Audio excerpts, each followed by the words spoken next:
নিজের পড়াশোনা চালাতে বাড়ির ছাদে প্রায় 40 ধরনের পদ্ম চাষ করে স্বনির্ভর হয়ে উঠেছে হাবড়ার অজয় গোলদার। শহরের ব্যস্ত জীবনে যেখানে বেশিরভাগ ছাদে দেখা মেলে সিমেন্ট আর রডের জঞ্জাল, সেখানেই হাবড়ার কৈপুকুর এলাকার 18 নম্বর ওয়ার্ডে এই ছাত্র নিজের ছাদকে রূপান্তর করেছেন পদ্মের রাজ্যে। বর্তমানে 40টিরও বেশি ভিন্ন প্রজাতির পদ্ম গাছে ফুল ফুটিয়ে নজর কেড়েছেন অজয়। সে নিজে একজন ITI এর দ্বিতীয় বর্ষের ছাত্র। ছোটবেলা থেকে গাছপালার প্রতি খুবই ভালোবাসা ছিল, এখনো অন্যান্য গাছও আছে। তো গত 3 বছর আগে এক দাদার সাথে পরিচয় হয়েছিল।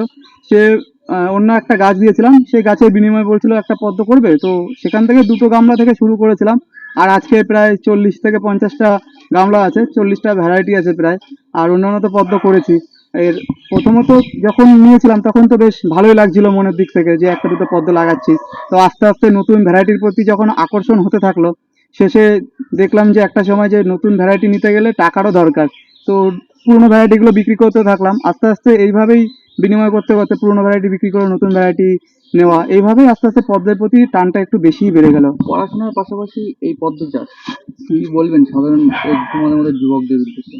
তারা চাইলেই করতে পারে, আসলে ইচ্ছা শক্তিটাই সব থেকে বড় আমার মনে হয়। যেটা আমি পড়াশোনার পাশাপাশি কখনো ভাবতে পারিনি যে এমন কোনো দিকে আমি লাইনে চলে যাব।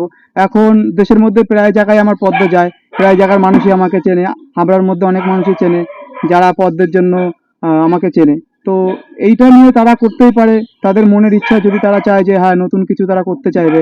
ধরুন এখনকার যে সময় কাজ বাজ কিছুই নেই, তো সেখানে দাঁড়িয়ে একটা নিজের পড়াশোনা চালানো বা হাত খরচা চালানো, সেটা আমার মনে হয় খুবই সহযোগী এটা করলে। কত ধরনের পদ্ম আছে? আপাতত 40 ধরনের পদ্ম আছে।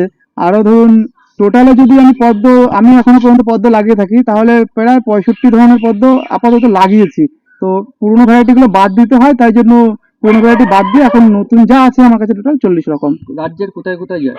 রাজ্যের বিভিন্ন রাজ্যেই যায়। আমাদের রাজ্যের মধ্যে বলতে প্রায় সব জায়গায় গিয়েছে। রাজ্যের মধ্যে বিভিন্ন যে জেলা আছে, বাঁকুড়া বলুন, বীরভূম, উত্তর চব্বিশ পরগনা তো আমাদের আছেই, দক্ষিণ 24 পরগনা হোক, মালদা হোক, মুর্শিদাবাদ হোক, বর্ধমান হোক, বহরমপুর হোক, মানে সব জায়গাতেই প্রায় জায়গায় গিয়েছে। আর দেশের মধ্যে বলতে গেলে রাজ্যের বাইরে বিভিন্ন রাজ্যে গিয়েছে, যেমন ধরুন তামিলনাড়ু আছে, চেন্নাই আছে, লখনৌ আছে, হায়দ্রাবাদ আছে, তারপরে কেরালা আছে, আরো বিভিন্ন সাউথের প্রায় জায়গাতেই গেছে। আর নর্থ ইস্টের কিছু কিছু জায়গাতে গেছে, যেমন আসাম, মিজোরাম, নাগাল্যান্ড। যেসব জায়গায় ঠান্ডাটা একটু কম পড়ে সেসব জায়গায় প্রায় জায়গায় গেছে আমার পদ্ম। কি নাম তোমার? আমার নাম অজয় গোলদার।